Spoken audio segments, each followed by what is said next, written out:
So the first way I want to start this video is by discussing exactly what one means when one is referring even to something being culturally relevant. Because I've noticed that when I talk to people, like just average people, about cultural relevance and what it means, they often kind of get really confused because they're like, well, I don't, they're kind of like, well, I don't really care about Europe, and I don't even really feel like I care about Tennessee or Texas or Cowboys or South America. So, what are you talking about exactly with all this cultural relevance and everything? Well, cultural relevance really just means what the cultured class that's selling you all the stuff you're being influenced by, whether you want to believe it or not, like when it comes to television and movies and films and music and books. The cultured class, what I'm looking for is who were they being influenced by. So when I talk about Europe's relevance, okay, in posts I make or in articles I write or videos like this, when I talk about Europe's relevance, I'm talking about it in that sense. I'm talking about it, who was Stephen King influenced by as a writer? Was he primarily influenced by American authors or European authors? Who was Edgar Allan Poe influenced by? Who was Mark Twain influenced by? Gore Vidal, William S. Burroughs, Jack Kerouac, all these characters, who were they influenced by? Lady Gaga. I gotta stop looking at myself. Lady Gaga, Azealia Banks, however you pronounce her name. All these people, who were they influenced by? That's the question I'm asking. The cultural creators. And I'm always looking for, again, the influence. And what I see is that in about the 1980s, all of a sudden we just have this drastic cutoff where we start to look at Europe as being irrelevant from a cultural point of view. So they remain relevant in the sense that we all see it as a decent place to take a vacation. But when it comes to what we're imbibing in terms of music and writing and all of this stuff, we suddenly start to see that the Europeans just fall out big time. It's almost tragic, I feel, how much they fall out. I mean, there are no influential French authors that anyone really reads. None in this turn. I mean, that's bizarre. From when you're looking at it from an historical point of view, that's very, very bizarre. And there's very few Italian authors who are considered relevant. There's almost no relevant directors, like film directors, from non-English European countries. So when I discuss cultural relevance, I'm discussing it from that angle. And you can say as much as you want that you maybe as an individual are influenced, but that doesn't really make a difference because we're talking about the culture as a whole. And what we see is that Americans is a stranglehold on it, and I agree that that's wonderful in many ways, but it's also kind of bad because we've forgotten a lot of the good things that Europe had yet to teach us, because there was a lot that we could have still been learning from them that we're now just totally forgetting. And one very important part is political, and it has to do with the way our urban areas are run and maintained and even looked at. Because a big part of my whole thing, I don't know how to put it, my whole perspective is that there's something wrong with the way the average American looks at the inner city. Even the term inner city is kind of unique to this country. I mean, what does that even mean? And it's always seen in a bad light. If you listen, you'll always see. It's always seen as a place to escape, never to go to. So what I see the American hatred, it's a hatred for the city as being a deviation from the original plan that one can see was going on when it comes to Europe. For instance, just the basic history of how human civilization happened was that first, as everyone knows, if you believe in evolution, and I really hope you do, otherwise just click out of this video, right now. But we started out in tribes, right? We started out after the evolution thing happened. We started out in tribes. And we were just hunter-gatherers, just slaying lions and everything, running around from place to place, always on the go, and picking, fruit up and everything. And then next thing you know, we figured out agriculture. And after the agricultural thing occurs, next thing you know, we start building cities, because now we're able to base ourselves around one spot. And then from cities, everything happens. Basically, the whole history of the world just keeps going on, and the cities just gradually keep getting bigger and more advanced and more complex. This occurs in Europe when we're referring to the Western world. This generally occurs in Europe. And then, though, when we look at the States, at first, we're all very interested with building up the cities. And then all of a sudden, in the 1960s everyone just loses interest and leaves the city. And we left behind urban areas to almost just be, who cares what happens to them? Who cares? They're just violent hellholes that no one wants to go to now. And no one wants to live in. The people who've lived there their whole lives can't wait to leave it.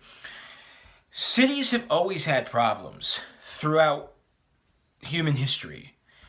However, they haven't been looked at like this. For instance, Paris has problems, and London, there are problems there, and there are problems in Rome. But you would never hear a Roman, even today, and there's tons of problems there. You would never hear, most Romans would tell you, I would never leave Rome. I don't care how many problems there are, I wouldn't leave it, because where would I go? To the hills? To the mountains? There's nothing to do there. So, a lot of and not only is there nothing to do there, but it's actually very bad when all the people from a certain country are leaving the city, because even with the internet and all these communication networks that we have now, there's nowhere to meet big movements of people. When you look at all the countercultural movements that happened, no matter what period of history you're looking at, when you look at all the great things that happened, whether it was in science or theater or painting or writing, it all occurred because people were congregating all together in cities. When we see all the initial power that the LGBT community got for itself, we see that it all happened in the city. So this fact now that everyone has just said, well, fuck the city, fuck it, I'm leaving it forever. I mean, lots of people are saying it now, a dramatically disproportionate number of people. That is what I see as a deviation, and an obnoxious deviation, really, from the European ideal that for centuries was followed wisely, in a good way. It should have been followed, because it made sense. Not everyone could just live alone in the wilderness, or even in deep, deep suburbia. And to expect that to just be the normal route for people to take, to me, is stupid. It's extremist. It's actually an extremist point of view. And so when we actually look at the Republican Party, they're an extremist party, because they are all about being far, far, far, far, far from the city. Very far. Just in the middle of nowhere. And I often lose my train of thought, but that is a deviation from the European cosmopolitan way, and there's just no way around that. That's a major, major, major deviation, and it affects why we're unable to relate with them now, at this current point in time, because in the last video, I mentioned how the Lost Generation, with Ernest Hemingway and William Faulkner, everyone has to remember that at that point in time, the writers were basically the rock stars, and they were all connected with Europe, as I said. They were connected with Paris, they were connected with London, they were connected with New York City to a degree. And then with the Beat Generation, they really connect with New York City and Boston, and San Francisco, and then LA, and even Bukowski, a figure like Bukowski. The correct pronunciation of his name is actually Bukowski, just to be an asshole. But they really connect with cities then, and then all of a sudden it just crumbles, right? It just crumbles with our own time. We don't see this intimate connection, really, with cities happening anywhere besides in the hip-hop movement. And the way it's happening in the hip-hop movement is just, that's not the kind of connection that people want to have with their city, because it's a very violent one, and it's just, not good. It's not positive. Not at all. It's crazy. It's absolutely crazy to me how much we disconnected, and it ruined our culture. And that's, again, I said, now I remember, I said that's why we're having trouble connecting ourselves with Europe, because we're looking at them now and we're like, I don't understand these people. Like, they have this welfare state, and they help each other, and they have healthcare for everyone, and they're like, they seem a little more tolerant of problems and all of this, and they seem like they're a little more organized, actually, to a lot of us. We're looking at it now, we've connected with the internet and everything, we found out what's going on over there, and we're looking at it and we're going, this is a little odd. It seems like these people are, 30 years ahead of us. How the fuck did this happen? Well, it happened because they are 30 years ahead of us. They're 100 years ahead of us. Those cities are 1,000 years old. How could an American city compare to a 1,000-year-old city? How the fuck? The misinterpretation of the United States of America in comparison to a 1,000-year-old city. You really have to let that sink in. London is 1,000 years old. It's a millennium. Rome is over that's so old, and everyone just like, oh yeah, it's old. No. Think about how old it really truly is. And then you're going to say that you don't think maybe that contributes to them being just a little ahead of us? Come on, that's preposterous. That's preposterous. And that's why we can't connect. Because we look over there and they identify as an urban population, right? And we don't. We don't see any importance with seeing cities here. For instance, I'll give you just a cultural detail about the States, and then I'm going to sign off this video because I want to go get some water. But when I was growing up, and I grew up in the Northeast, everyone was interested in seeing New York. But when you started to talk about St. Louis, Boston, Philadelphia, Miami people are pretty interested in, but all those other cities, Baltimore, Denver, even San Francisco and Los Angeles, people just weren't that passionate about the cities. They just didn't care.